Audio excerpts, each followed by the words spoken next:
You are listening to In Conversation with Jennie and Mark. Well, hello, I'm Reverend Mark Adams from St Margaret's Church, Barking. And I'm Reverend Jennie Adams from Holy Trinity, Prince Consort Road in South Kensington. And this is In Conversation with Jennie and Mark. Welcome. That's us. So, Mothering Sunday has happened. How was Mothering Sunday for you, Jennie? It passed very well, really. We had Bishop Sarah, Bishop of London, visiting us. Yeah, there were quite a few people in the congregation. They all turn out to have a look at a bishop, don't they? But the service went well, smoothly. She Good. preached well, being the bishop. Well, of course.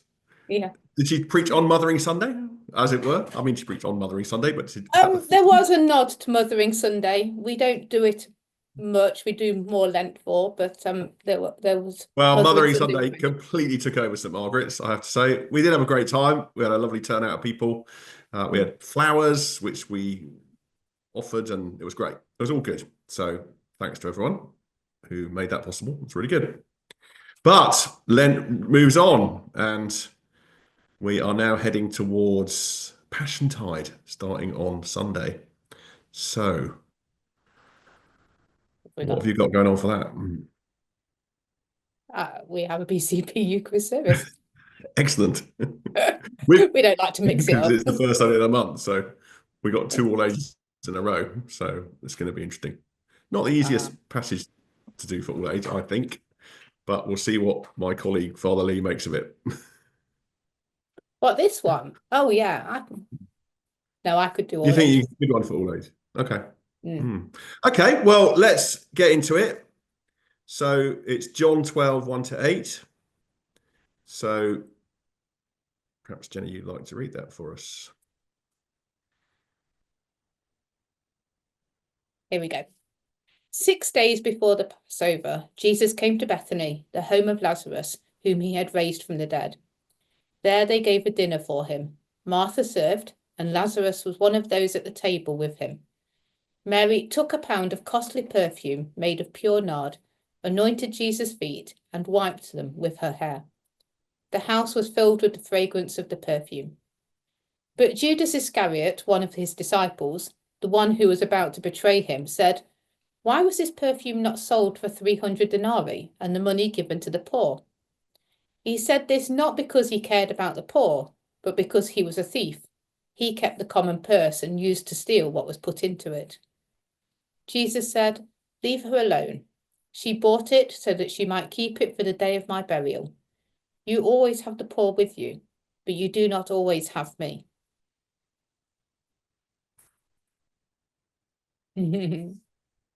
This is some dinner party, isn't it? I mean, just Lazarus is there, who's just been raised from the dead.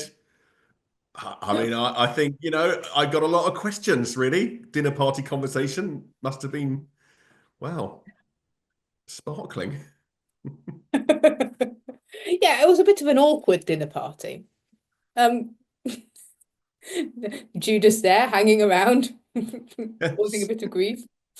So they've got a celebratory dinner for Jesus, having just raised Lazarus from the dead. I mean, I'd have thought the topic of conversation might have been like, Lazarus, what was it like? Don't you think? I'm intrigued. Maybe we just skimmed over it, pretended it hadn't happened. Tried to act as though it's normal. Yeah. There's nothing normal actually about this passage, is there? We've kind of not really in the realms of anything normal here, I don't think. But it is a beautiful passage. It's an amazing passage. It's one that's common to, I think, all of the Gospels, although this is the only one, someone might correct me, but I think this is the only one where Mary is named as the one who does the anointing. I think in the others, the woman is unnamed. Okay. Go on then, what stands out for you? Well, apart from the fact that firstly, it's a very interesting dinner party and it must have been a fascinating group dynamics going on. Yeah, I think the astonishing thing that I've always thought about this passage is that we call Jesus the Christ, the Messiah, which means the anointed one.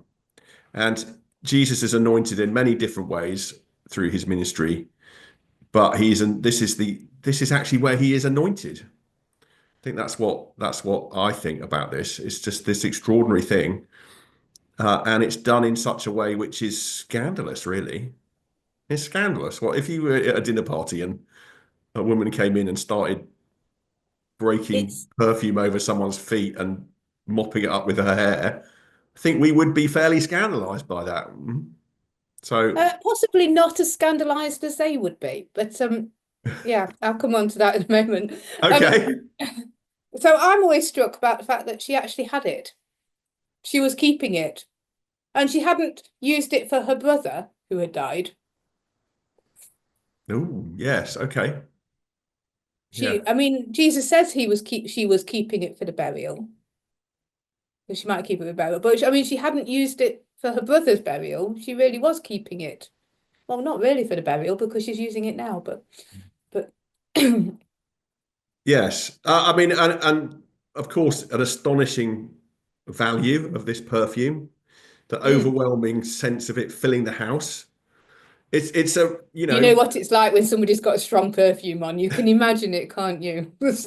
yeah, I just it's so rich. It's such a rich passage, isn't it? It's such a rich image, and the smell of it and the what's going on, and and then you've got this really fascinating conversation with Judas, who's the sort of curmudgeon Before we in the get to that, corner. shall we talk about the hair?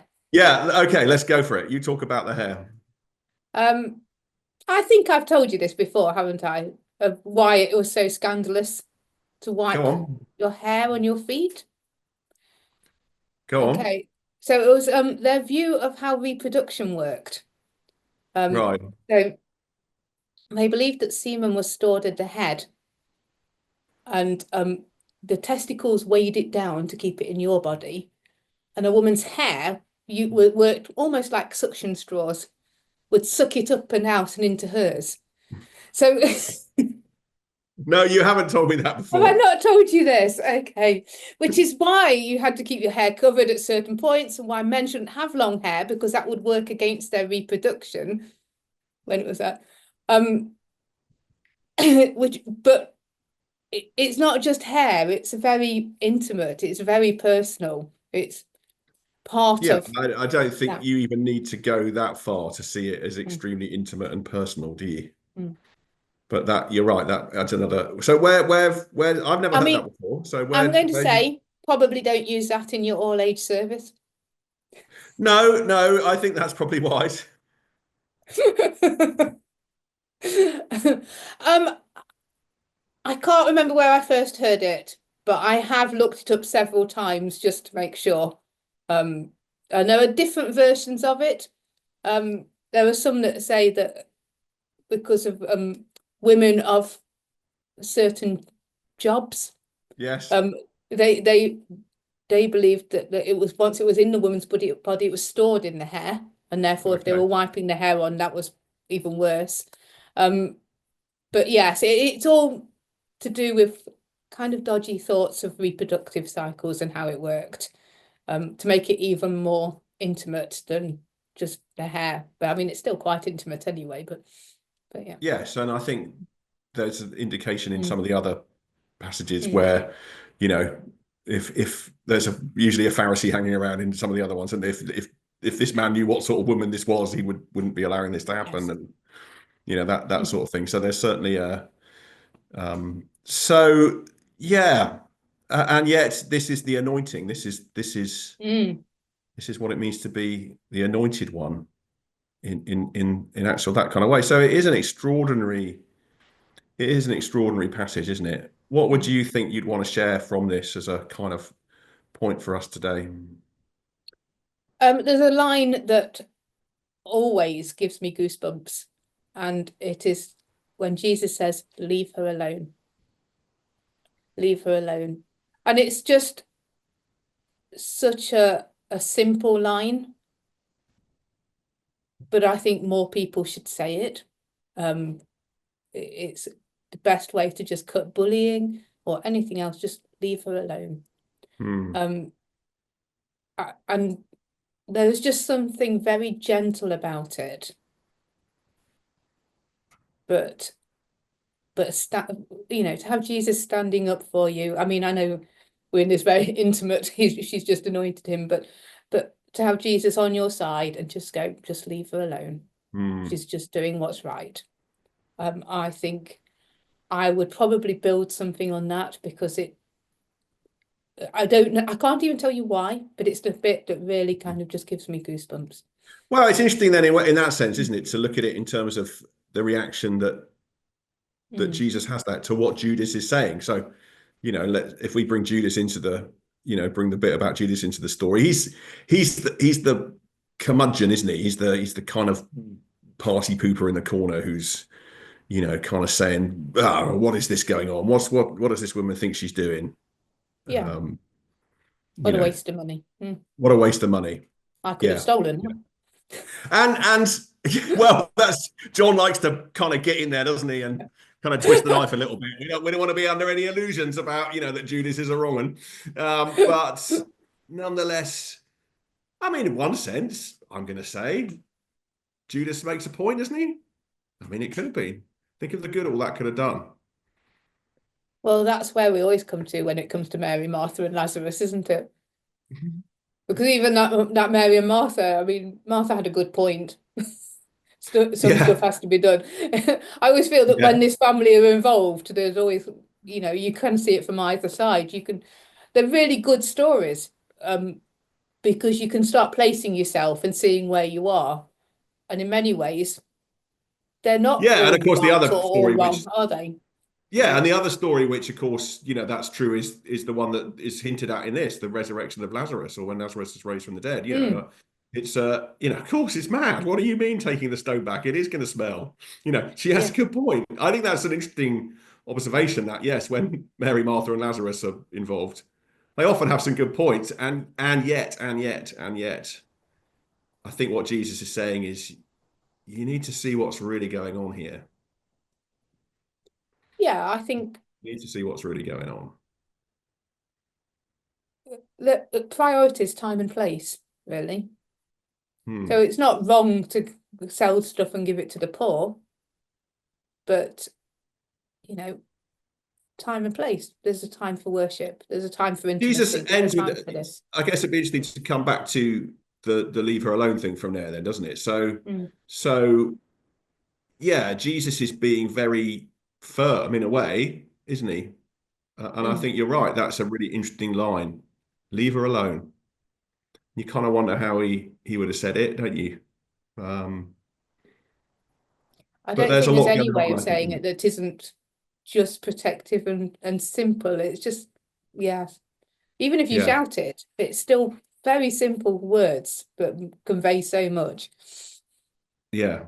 Yeah.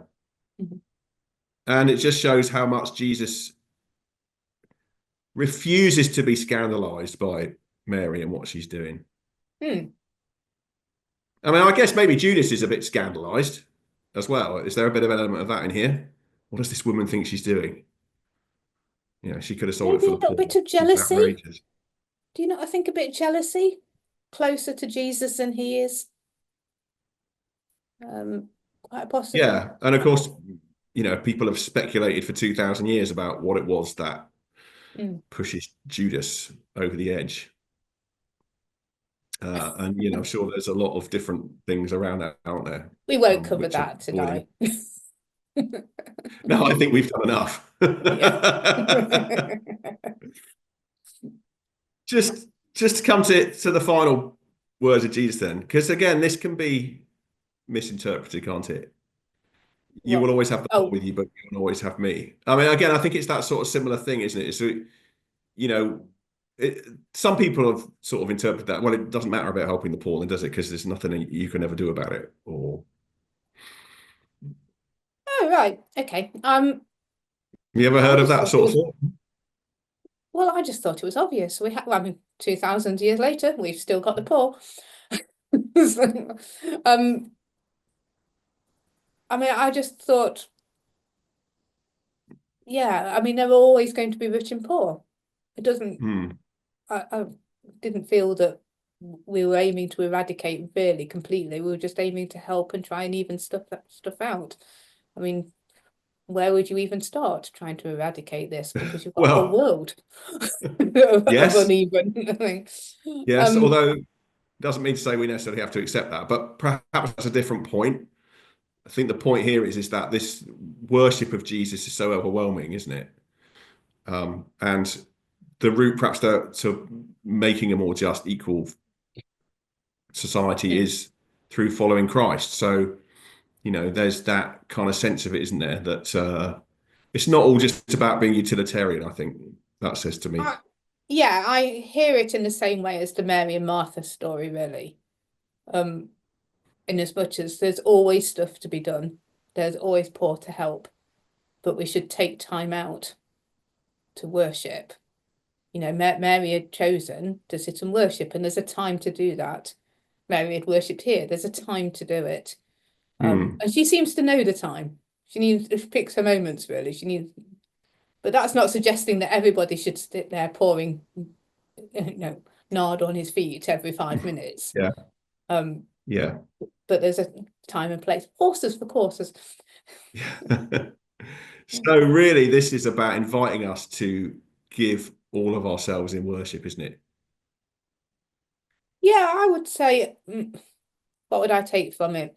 That we should be making time for worship. Yeah. And Lent is a good time to look at that, to check that we are prioritizing it. We are taking time. We can refresh our lives. If we let it slip and we're doing other things, we can start again. We can start again. We can start again all the time. Because if Lent's the spiritual spring clean, that's a good time to look at it. But yeah, I And would we're say that. launching into Passiontide, aren't we? So, we know what's coming. We know what's about to be around the corner. And this is all part of that preparation for it, isn't it? Yeah. Cool. So what are you going to do for all age service? Well, I'm going to sit and listen to see what Father Lee decides to do with this. So that'll be great for me. I really like your idea of leave her alone. I think if I was thinking about that on Sunday, I think I would be wanting to develop something around that, and something about the way that Jesus just has this presence. And yes, maybe Judas goes up muttering behind his hands, but he's not going to argue with him. And that's because Jesus knows who he is and he knows what he's about. And I think that's If I was doing all age, which I'm not, I would be focusing on the smell of worship. Yeah, okay. And I think you might find there's incense in your church on Sunday morning. If it was all age, you'd be getting the incense out. Okay, there you go. Well, on that note, I think we should draw our thoughts to a close. But thank you, everyone, for listening.